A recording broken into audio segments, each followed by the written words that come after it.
Cordial saludo. En esta ocasión hablaremos sobre la teoría sintética de la evolución y la Evo-Devo.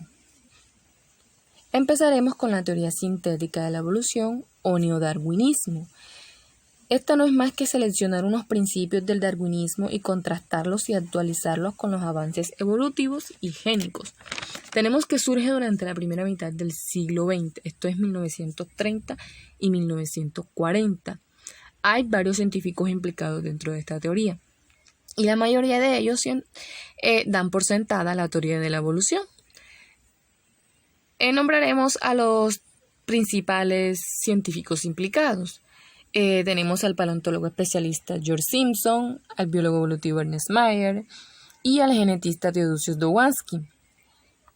¿Pero por qué decimos que es sintética? Bueno, primeramente porque sintetiza tres trabajos principales que han sido muy importantes para la historia de la evolución, y estos son la selección natural y el origen de las especies de Charles Darwin, trabajos que él desarrolló durante casi toda su vida. Tenemos la genética clásica desarrollada por Gregor Mendel y otros autores implicados en lo que actualmente se conoce como genética de poblaciones. Teoría evolutiva de Darwin.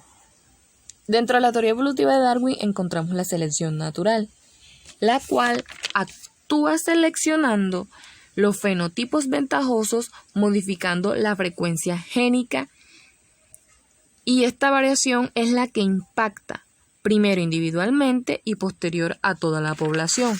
Es decir, que la selección natural actúa sobre un individuo o varios individuos con características que están mejor adaptadas al medio, y estos que están mejores adaptados serán los que se reproducirán a mayor proporción, seleccionándose así la característica ventajosa. Por esto decimos que se da de manera individual y posteriormente gradual. Variabilidad genética. Bueno, para que pueda existir la variabilidad genética, deben existir individuos distintos dentro de la misma población. Es decir, debe haber variabilidad en los individuos dentro de la misma población. Tenemos que tenemos el interrogante de por qué se da la variabilidad genética. Esta se da gracias a dos mecanismos principales. Tenemos a la mutación, que no es más que los cambios al azar en el ADN, producidos de manera espontánea, inducida o por errores de replicación. Estos cambios pueden ser perjudiciales, neutros y beneficiosas, que son las que aportan una ventaja evolutiva.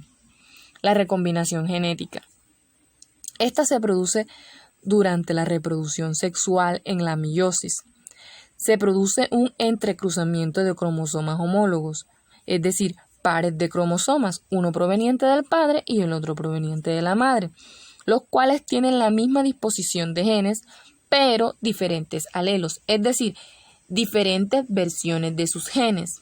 Durante ese entrecruzamiento de cromosomas homólogos se produce un intercambio de material genético o recombinación. Esto produce una variabilidad genética que se produce al azar. Genética de poblaciones. Bueno, al hablar de población nos referimos que es la unidad de evolución. Cuando nos referimos a un pool de genes, nos estamos refiriendo a un reservorio de genes dentro de una misma población. Tenemos que el mecanismo de evolución se da mediante la deriva genética, que son los cambios aleatorios en la frecuencia de los alelos de una población. Y esta se produce de una generación a otra. Pero, ¿por qué decimos que los cambios son aleatorios?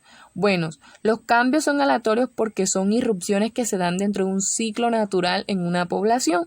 Estas irrupciones son catástrofes o accidentes que inciden en el tamaño de la población. Bueno, Evo-Devo. Biología evolutiva del desarrollo.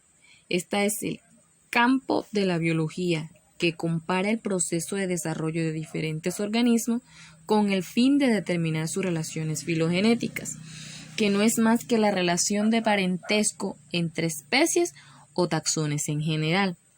¿Qué busca o qué persigue la Evo-Devo? Identificar los mecanismos de desarrollo que dan origen a cambios evolutivos en los fenotipos de los individuos.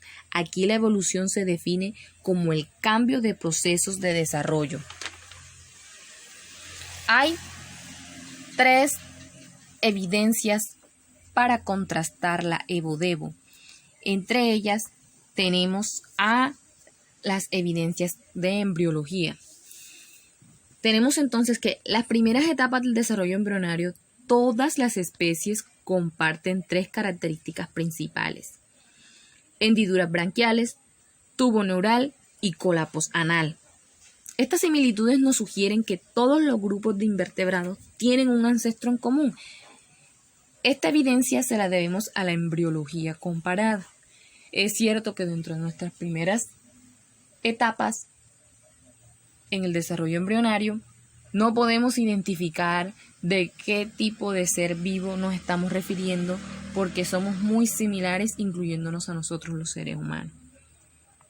Otra evidencia son la existencia de los genes OX, o también llamado caja de herramientas genéticas. La enorme diversidad morfológica de los animales está generada por un grupo muy pequeño de genes, el cual se conoce como genes OX. La existencia de los genes OX influye en el patrón corporal único de cada organismo. Se encontró que esta misma secuencia de genes es idéntica en muchos vertebrados como invertebrados. Con estas conclusiones podemos deducir que la secuencia de genes OX evolucionó tempranamente en la historia y lo suficientemente útil para que se conservara de manera constante por millones de años. Otra evidencia que tenemos es la presencia de mutaciones en los genes que regulan el proceso de desarrollo. Generan variación y favorecen la divergencia de especies. Bueno, la presencia de mutaciones en los genes que regulan el proceso de desarrollo generan variación y favorecen la divergencia de especies.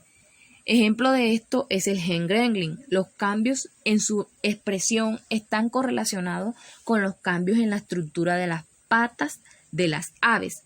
Podemos diferenciar entre especies altamente relacionadas. Aquí evidenciamos algunos ejemplos. Bueno, para concluir, podemos decir entonces que la Evo-Devo no refuta de modo alguno, es decir, no contradice el neodarwinismo, sino que lo complementa en el marco de una teoría evolutiva mucho más comprensiva. Es clave para su respaldo y sustentación. Bueno, esto fue todo por hoy. Muchas gracias por su atención. Se despide de ustedes la docente en formación Carolina Mesa, futura licenciada en biología en la Universidad Santo Tomás, año 2020.